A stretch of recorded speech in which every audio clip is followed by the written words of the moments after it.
Hey guys, how's it going? My name's Seth. Welcome back to the YouTube channel. We're back with Heaven Burns Red. It's another guide, this time a team building guide, and the reason why I've been putting this off for so long, the game's already been out for like over a month already, I think. But the reason why I've been putting it off for so long now is because I feel like I'm not really super qualified to make a guide on this part because I'm a pretty casual player. I do have a lot of the good meta units on my Japanese account, but that by no means that I'm good at the game, and good is very subjective in a turn-based gotcha game, of course. But there's a lot of people who are better than me. My highest Scoreattack score was 1 million, but I've seen people hit like 2 million, 3 million, 4 million, 5 million, even some like crazy scores that I can't even comprehend. I can't even compete. So they definitely know better than I do. But I'm going to give you the very basic level of team building because it's a lot different than you're led on to believe. So yeah, let's get right into it. So how the game was probably intended to be played is to have one of each row, and because there's 7 rows in the game, you would probably interchange your healer with a defender. So if you look in the roster, you can see the characters of each squad. In every squad, all of them have a different role. Because in attacker, Yuki is a breaker, and Megumi is a debuffer, Tsukasa is a buffer, Karen is a blaster, and Tama is a healer. They all have separate roles. But then you notice, wait, there's only 6 characters, but there's 7 roles, right? So 31A is missing a defender. But in Team 31B, they have a defender, but no healer. And I can't say the same for all the other ones because in 31E, they'd have a defender and a healer in here. There's one special case, which is Sakura Basera, who has 3 different roles at the beginning of the game's release.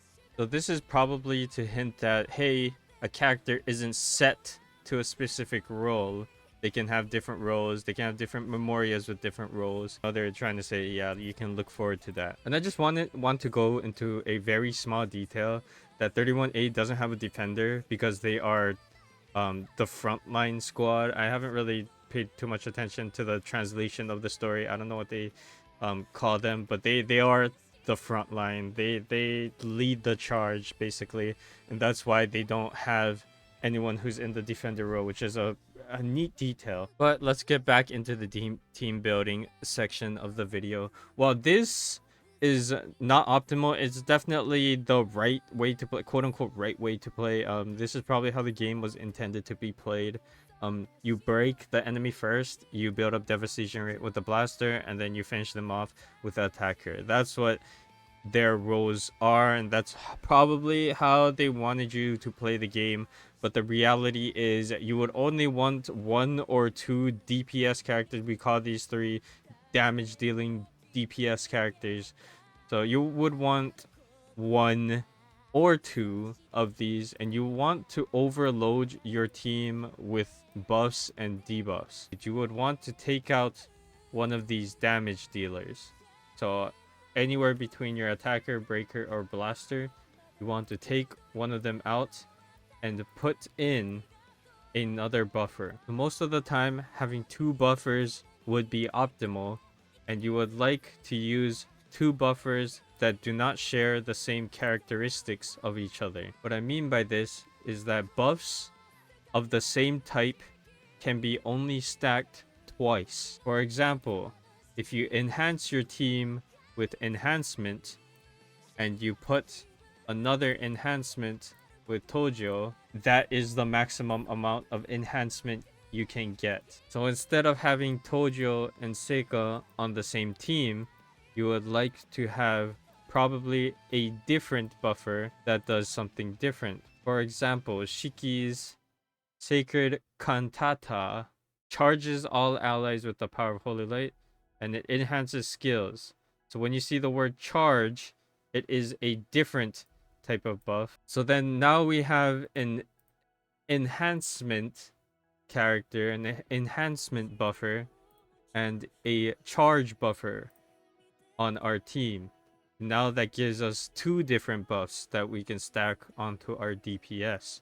And like I said before, you can replace one of the DPS with even another buffer or another debuffer. So the general consensus is you would like to have 2 buffers who do not share the same type of buffs so that you can overload your DPS with tons and tons of buffs, as much as you can possibly stack onto your DPS character. And then you would also want to have a reliable debuffer who also has multiple debuffs in their kit.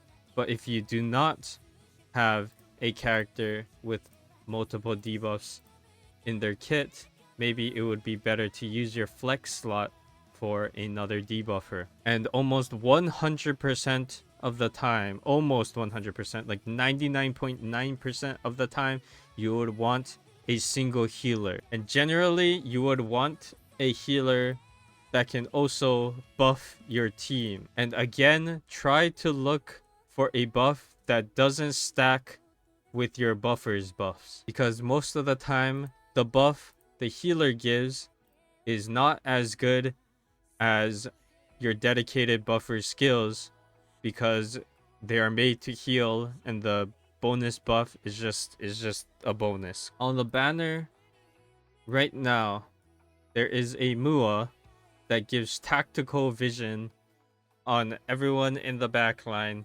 And because most buffers or any character in the game so far does not have tactical vision, she is very valuable at this time to give your team an entire extra buff that can also stack twice. So that is why Muua right now is a very high priority target. Another thing to think about is how each buff works. So because enhancement draws out the front line's hidden potential, raising their attack, the front line, she can buff multiple people. Higuchi Seika SS2, the China dress one, can only buff a single unit. And because of this, you would want only one DPS to stack all of that onto. So all in all, what I'm trying to say is you would like to stack your DPS with as many different buffs as possible to deal maximum amounts of damage. So you can use this flex slot to overload with buffs with another buffer, or you can have a second debuffer to debuff the enemy to still do increased damage. If you have buffers that can buff multiple people in your team, it might be more valuable to have a blaster. Then you would have 2 characters that can deal a lot of damage to the enemy, almost resulting in a time save. This also depends on what type of content you are doing. If you are running a score attack, having a third buffer or second debuffer will yield better results most of the time. The score attack boss's HP not being so high that you need a blaster to build up devastation rate.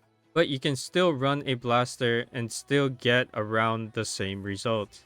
The reason being is that because you have to take more turns to build up devastation rate, you will lose score because you are taking more turns to beat the boss. However, once the boss's devastation rate is max and you hit a very high damaging skill that does more damage, you will get more score because you will be doing more damage to the boss in a single instance. And because of this, you will be losing time but be doing more damage, while having a third buffer or second debuffer will save you time but you will do less damage. Most of the time it will yield in the same score, so that is just depends on what your account has. However, there are some hard content in the game, such as Anachronies and Anachronies. Is that what how you say it? But for Anachronies, the boss's HP is ridiculously high. However, you can use 2 separate teams to attack the boss. So, because of this, for Anachronies, you would usually want a breaker and a blaster in the first team, while having 2 buffers, a debuffer, and a healer. This will be the general rule for your first team. you would want a breaker to be able to break the DP gauge, and a blaster to start building up devastation rate for your second team. You would also like a blaster that has a very high hit count, for example, Infernal Sanctuary, Shirakawa Yuina. The reason being is because the more times she hits, the higher overdrive gain you get. So because of this, you would be building up devastation rate while also building overdrive gauge to use for your second team. And of course, your second team would be like this, except your blaster will become another buffer or another debuffer. You might be wondering why I haven't talked about the defenders at all so far in this video, and that is because usually, most of the time, in very big capital letters and quotation marks, they are not optimal. They do provide very good defense buffs and sometimes negate damage completely, like SS1 Erika Aoi. However, if they were to be attacked while their skill is not active, you will be hit with a large amount of damage, and then you wouldn't be able to heal it, because most of the time you would want to replace your healer with the defender, because they share similarities in providing survivability to your team. But then you might be wondering, why don't you just replace the flex slot with a defender? But that is because you will be getting hit with a massive damage loss from not having a second debuffer or not having a third buffer. And because of this, defenders are very strange creatures. Read their skills, see what they do, because a lot of the time they do a bunch of different things that just don't make sense sometimes. Like some of them, some defenders heal a great amount, some defenders give buffs, some defenders debuff, some defenders deal massive amounts of damage, like made Aoi. Because of this, you might want to use that flex slot for the defender that can give you an extra buff, or you might want to replace your DPS with a defender that does a lot of damage. made Aoi. And because of this, defenders are very situational, except Maid Aoi. Always use Maid Aoi as main DPS, always. Next, I will be also covering a topic that a lot of people have been asking me about, and it is which type of stats you should equip on each character. Okay, so I'll be quickly going over what accessory stats you would want to put on each role. So first, on attacker, you would want strength. Breaker, you would want dexterity. Blaster, you would want whatever the hell you want, because devastation rate doesn't scale off any certain stat. Buffers, you would want intelligence with a mix of vitality and spirit. Debuffers, the exact same thing. You will want intelligence with a mix of vitality and spirit, and maybe some luck depending on what you're trying to do. And healers, same exact thing. Max out your intelligence with a mix of vitality and spirit. This makes building accessories extremely easy, because when you have a normal team, 90% of your team or 80% of them will be using the same stats in their accessories. So I can just dismiss the accessory part of the video just like that, but I would like to go into a little bit more depth of what these stats do and some things that you might not, realize when you're playing this game. So the reason why you would stack strength on attackers is because attackers usually have skills that have plus a percentage of HP efficiency. So what this means is that it will scale harder on strength. The reason why you would build dexterity on breakers is because if it has this plus something percent, 30 or 50% DP efficiency, if it has this skill will scale more off dexterity than it will on strength. However, in the JP version of the game, they released a function that shows you which skill scales off what stat. This has confirmed that every damaging skill, almost every damaging skill, scales off strength and dexterity. That is because even without the plus percentage dex or DP efficiency, you will still be doing more damage to the DP gauge the more dexterity you have. Although it is not ideal to put some dexterity on a attacker, you might want to put some dexterity on someone like a blaster to get through the DP gauge quicker so that they can start dealing devastation rate to the enemy. One Memoria does not solely skill off the one stat, and you can mix and match and do whatever you see fit. And now I can talk a little bit more about the blaster role in this game. This role is very unique because the devastation rate of every skill's devastation rate does not scale off strength or dexterity. They do a set amount of devastation rate. Because of this, you can build almost whatever accessory you want, whatever substat you want. You can even build vitality, spirit, maybe not intelligence or luck because these don't scale off anything in a blaster's kit most of the time. I'm not sure if there are any, exceptions to this rule, but you can basically build them like a tank, because after your damage dealer breaks the enemy, you can start building up that devastation rate, and because it doesn't scale off strength or dexterity, you can just start building devastation rate while being tanky and also tanking hits from the enemy. However, if you're running dual DPS, the blaster to help out with damaging the enemy, you can build the strength or dexterity. It's just however you want to use the blaster, you can use them however you want. Buffers, most of the time you would want to build intelligence and the two tank stats, vitality and spirit. And now, however, buffers, debuffers, and healers usually share the same substats and accessories. Things get a little bit complicated depending on which Memoria you are using. For example, my S Tojo Tsukasa here, if you go from skills to Memorias, you can see how better their scaling is with each stat. For example, here you can see that intelligence is 25%, vitality is 25%, and spirit is only plus 10%. Because of this, in your accessory substats, maybe you would want to build more spirit just to even the stats out overall. If you go to the skills tab, you can see on this side what you are lacking or what you have most of.